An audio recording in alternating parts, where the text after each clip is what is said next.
As the clock ticked closer to midnight, tension filled the air. Sarah made her final preparations. Years of patient investigation, countless late nights, and personal sacrifices were about to culminate in one explosive moment of truth. The first arrests would happen simultaneously across town. Police units were strategically positioned, ready to move. Jake would be caught completely off guard, his network of protection suddenly vanishing like smoke. Emily sat in her living room, a mixture of fear and determination etched on her face. She knew the risks. She knew what exposing the truth could mean for her personal safety. But something inside her demanded justice, demanded that the lies be brought into the light. Detective Harper's team had meticulously gathered digital evidence, financial records, and witness statements. Nothing was left to chance. Each piece of evidence was carefully cross-referenced, ensuring that no loophole could be exploited. As midnight approached, the town of Millbrook held its breath. Something fundamental was about to change. The comfortable illusions that people had lived with would be shattered, revealing the ugly truth that had been hidden just beneath the surface. Jake Anderson's empire of lies would crumble. His connections, his influence, his carefully constructed reputation would be destroyed in a matter of hours. The community would learn that the people they trusted were not who they seemed. Sarah knew this wasn't just about one man or one network of corruption. This was about restoring faith in the system, about showing that no one was above the law. Her investigation represented hope, hope that justice could prevail, that truth would ultimately triumph. The first police sirens broke the midnight silence. Doors were knocked down, warrants executed, and key figures were arrested. Jake Anderson stood in shock as handcuffs were placed around his wrists, his world collapsing around him. Emily watched from a safe location, a mix of relief and sadness washing over her. She had sacrificed her marriage, her safety, and her comfortable life to ensure that the truth would emerge. Detective Sarah Harper allowed herself a small smile. Years of work, of patient investigation, of believing in something larger than herself had led to this moment. The reckoning had begun. As dawn broke over Millbrook, everything had changed. The community would never be the same. Secrets that had been buried for years were now exposed, bringing with them a painful but necessary transformation. The story of Millbrook's fall and potential redemption was just beginning. And at the center of it all stood Sarah Harper, a beacon of determination, integrity, and unwavering commitment to justice. Her work was far from over. But for now, in this moment, she had won a significant battle against darkness, proving that truth, no matter how deeply buried, will always find its way to the surface. Magistrate Caddo sat on a raised platform. His white skin looked like hard bone. All Albidians had this chalk-white outer shell that made them look scary to most humans. Caddo was 2 heads taller than any person in the room, even when sitting. Case 47, called the court helper. Jin Kim. Breaking air rules in Section 12. Jin walked forward with straight shoulders. She wore simple clothes, dark pants, and a blue shirt with a colony patch. Nothing about her looked special, but Yuna noticed she moved with quiet confidence. Human, Caddo said, not using Jin's name. You opened an airlock without following safety steps. This makes our air dirty. What do you say? It was an accident, Magistrate, Jin said. Her voice was calm. The door panel was broken. I pushed the emergency button as soon as I saw the problem. Caddo made a clicking sound with his mouthparts. Albidians did this when they felt angry or annoyed. Humans always have excuses, he said. The fine is 300 credits. Even from the back, Yuna could see Jin's surprise. 300? But the rule book says 50 credits for first mistakes. The fine has been changed for your kind, Caddo said. His voice had a cold edge. Human errors happen too often. Jin said nothing for a moment. Then she asked, May I see the new rule, please? When was this change made? The question seemed simple, but something in Jin's tone made Yuna lean forward. The court helper looked nervous. You question my court. Kato's white face couldn't show much feeling, but his voice got louder. Pay now or the fine becomes 400. Jin nodded and held up her wrist device. Pay now. Magistrate. Her finger swiped across the screen. Could you tell me how many non-humans received this same fine last month? This is not question time, Kato said. Next case. Jin turned to leave but stopped. One more thing, Magistrate. Does the Colony Law Code still require all fine increases to be posted publicly for 30 days? The room got very quiet. Kato's faceplates clicked rapidly. Get out of my court, human. As Jin walked away, Yuna noticed something odd. A tiny flash in Jin's left eye. It happened again when Jin looked directly at Kato. Yuna had seen that before. It was a recording device, one that most alien species couldn't detect. Jin walked past Yuna without looking at her, but Yuna saw a small smile on Jin's face. This wasn't a woman upset about an unfair fine. This was someone who had gotten exactly what she wanted. Yuna stayed for 3 more cases. Each time a human came before Kato. The fines were much higher than for the aliens. A green Zell paid 20 credits for the same airlock mistake Jin had made. A tall Pranny paid nothing at all, just a warning. When court ended, Yuna walked out slowly. In the hallway, the large white room felt cold. Bright lights made everyone look pale, except for Jin Kim. Her dark skin stood out among the aliens and humans in the Andromeda Colony courtroom. Commander Yuna Lee watched from the back row. She had come to check how the new judge handled cases, but something caught her eye. She spotted Jin talking to another human. They stopped talking when they saw her. Commander, Jin said with a small nod. That was an interesting fine you received, Yuna said. Yes, very interesting.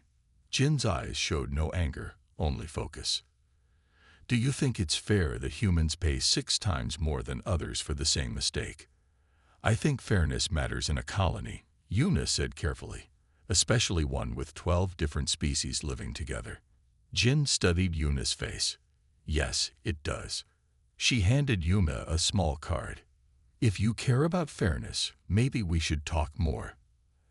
As Jin walked away, Yuna looked at the card. It showed just 4 words. Earth Federation Investigative Journal. Yuna waited near the food stands outside the colony's main dome. The artificial sky glowed orange as the day cycle ended. She checked the time again. 20 minutes had passed since Jin Kim was supposed to meet her. Just as Yuna decided to leave, Jin appeared from behind a large group of blue-skinned Pranny tourists.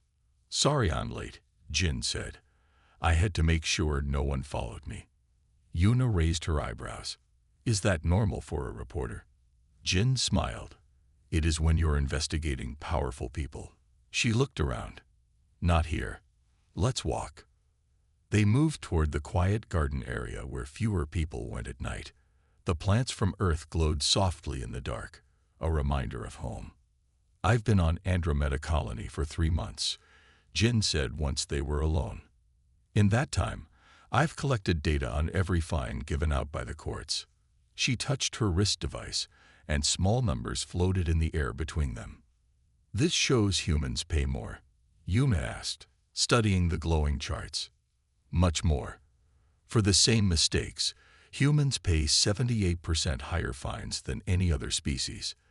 Jin's voice was calm, but her eyes showed anger. And it's not just here. The same pattern exists in 5 other colonies with Albidian judges. Yuna frowned. That's clear bias, but why are you getting yourself fined on purpose? Numbers don't tell the whole story. I needed to experience it myself, Jin explained. Plus, the recording implant in my eye captures how the judges speak to humans versus other species. The tone, the words they choose. It all matters. Jin touched her left eye gently. Most alien species can't see the recording light. Their eyes don't process that part of the color range. Clever, Yuna said, but also dangerous, if they find out. That's why I need allies, Jin cut in. Someone with access, someone who believes all species should be treated fairly. Yuna looked troubled. I want to help, but I need to be careful. My position. I understand, Jin said. But at least help me access the colony's payment records. Where do all these extra fines go? The colony budget doesn't show the income matching the fines collected. Yuna's eyes widened. You think someone's stealing the money, or using it for something they don't want anyone to know about. Far across the colony, in his private, living space, Magistrate Kato received a message on his secure channel. The words glowed on his screen. The human female in your court today is Jin Kim, reporter for Earth Federation Journal. She is investigating judicial bias against humans. Handle this immediately. Kato's white face couldn't show emotion, but his hand shook slightly as he closed the message. He touched another button on his desk. Find everything about Jin Kim, he said to his computer. And watch Commander Lee. She spoke with the human after court. The next morning, Yuna used her security code to enter the records room. Jin waited outside, pretending to read news on her device. You have 10 minutes, Yuna whispered as she walked past. The system logs all searches. Jin slipped inside and quickly connected her device to the main computer. Lines of data flowed across her screen. Most people would see nothing unusual, but Jin had been studying colony finances for months. The pattern jumped out immediately. Found it, she whispered to herself. When human fines were paid, only 60% went to the colony's main account. The rest disappeared through a complex series of transfers. Jin copied the data trail just as the door opened. A colony security officer stood there. This area is restricted, he said, looking suspicious. Jin smiled. Commander Lee let me in to file a complaint about my fine yesterday. She held up a form she had ready. Just finished. The officer looked uncertain. I need to check with. There you are. Yuna appeared behind him. Thank you for filing that, Ms. Kim. Officer, I authorized her access. Is there a problem? No, Commander, he said, stepping aside. Later, in Yuna's small apartment, Jin showed what she had found. The money goes through 5 different accounts before ending up here. She pointed to a name on her screen. The Albidian Cultural Preservation Fund. That sounds innocent enough, Yuna said, except it doesn't exist officially. Jin's eyes were bright with discovery. This is just the start. Someone is using human fines to fund something secret, and Magistrate Kato is part of it. We need to be careful, Yuna warned. If they're stealing, it won't want to be exposed. Jin nodded. That's why tomorrow, we follow the money and find out what the Albidians are really doing with it. The next day, Yuna used her officer code to enter the colony's financial center. Most people didn't know that all money movements left small traces in the system. Jin had taught her what to look for. Here, Yuna pointed at her screen in her small office. The Albidian Cultural Preservation Fund received payments from 6 different judges, not just Kato. Jin leaned closer. All extra fines from humans. Yes. And look where the money goes next. They watched as Jin's program followed the money to different places. Some went to buy land in areas where humans wanted to settle. Some paid for extra security in Albidian parts of the colony. But most went to a group called Colony Balance Initiative. I need to find what this group does, Jin said, typing quickly. She found a private message board. The words made both women stare in shock. Phase 1 is working, one message said. Human settlement down 14% this quarter. Another message. Keep pressure on Zone 4. Humans are starting to leave that area. Jin sat back. They're driving us out on purpose. But why? Yuna asked. The colony needs all species to succeed. Let's find out. Jin searched deeper and found older messages. One from Magistrate Kato. Humans breed and spread too quickly. In 50 years, they will outnumber all of us combined. We must slow them now or lose everything. Yuna frowned. They're afraid of us. They're using the law against us, Jin corrected, making life too expensive for humans to stay. Jin downloaded everything she could find. The plan was bigger than they thought.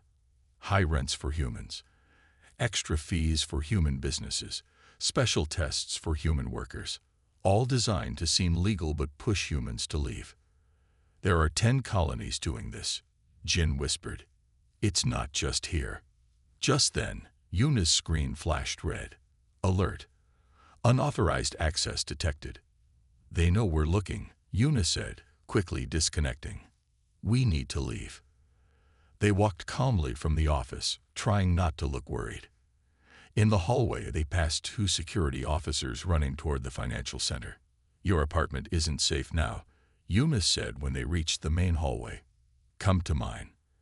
At Yuna's small living space, they checked what Jin had saved. The evidence was clear. For 3 years, a group of Albidians had worked to slowly push humans away from new colonies. They take our money and use it against us, Jin said.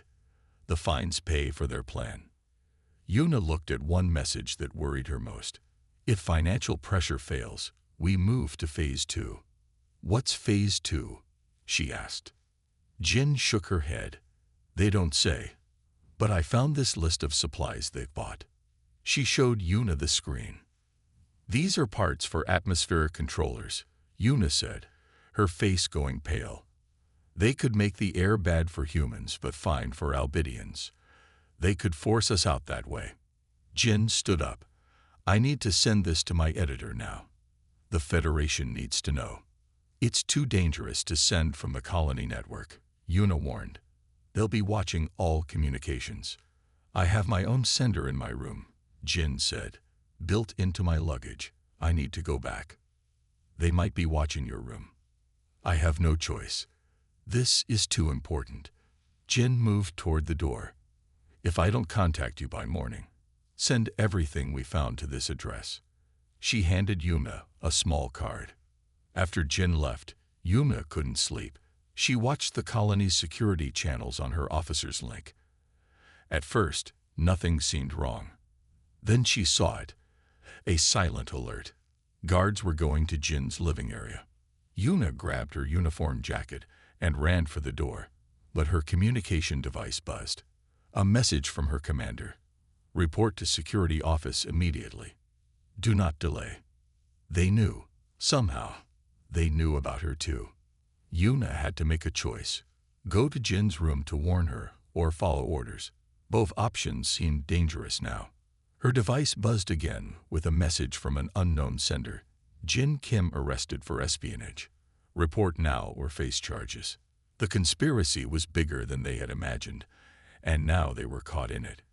Jin sat alone in a small white room. Her hands were locked to the table. The colony security had taken her recording eye and wrist device. 2 hours had passed since her arrest. The door finally opened. Magistrate Kato had to bend his tall white body to enter. Reporter Jin Kim, Kato said. His voice sounded almost happy. Spying on colony systems is a serious crime. Jin kept her face calm. I was researching public records. That's not a crime. Kato made a clicking sound. You accessed private financial data. You connected to restricted message boards. He placed a small black box on the table. And this sender in your room. Very illegal. Jin said nothing. She was thinking fast. Without her devices, she couldn't send her evidence to Earth. Where is Commander Lee? Jin asked. She should be here if I'm being charged. Your friend is being questioned, Kato said. Helping spies is also a crime. Jin noticed something important. Kato didn't know how much they had discovered. He thought this was just about court fines, not the bigger plan. I was investigating unfair treatment of humans, Jin said. That's my job as a reporter. Kato moved closer. You humans think you deserve to be everywhere, to take everything. His voice got angry. Your kind spreads like a disease across the galaxy. Is that why you created the Colony Balance Initiative? Jin asked. To stop human disease. Kato's body went stiff. What do you know about that? Everything, Jin said, though this wasn't completely true. About the extra fees for humans, The land purchases to block human settlements. And Phase 2. Impossible, Cato whispered. Those records are protected. Not protected enough, Jin said. She watched Cato carefully. Tell me about Phase 2. The atmospheric changes. Cato's faceplates clicked rapidly, a sign of Albidian stress. You could not have found those plans. Jin stayed quiet, letting him think she knew more than she did. It would have been painless, Cato finally said. Just a small change to make humans uncomfortable enough to leave. No one would die. That's still illegal under Federation law, Jin replied. Biological manipulation against specific species is a serious crime. Federation law. Cato said the words like they tasted bad. Human law is forced on everyone else. In 50 years, humans will control everything if we don't stop you now. Jin knew she needed to keep him talking. The longer he spoke, the more evidence she gathered. But without her recording eye, how could she prove any of this? 10 colonies are already following our plan, Cato continued. Soon, human expansion will stop. The balance will return. Suddenly, the door opened. A security officer stood there looking worried. Sir, we have a problem. I am busy, Cato snapped. Commander Lee is gone, the officer said. And there's a Federation ship approaching. They're asking about reporter Kim. Jin tried not to smile. Yuna must have sent the evidence. Cato turned to Jin, his white face close.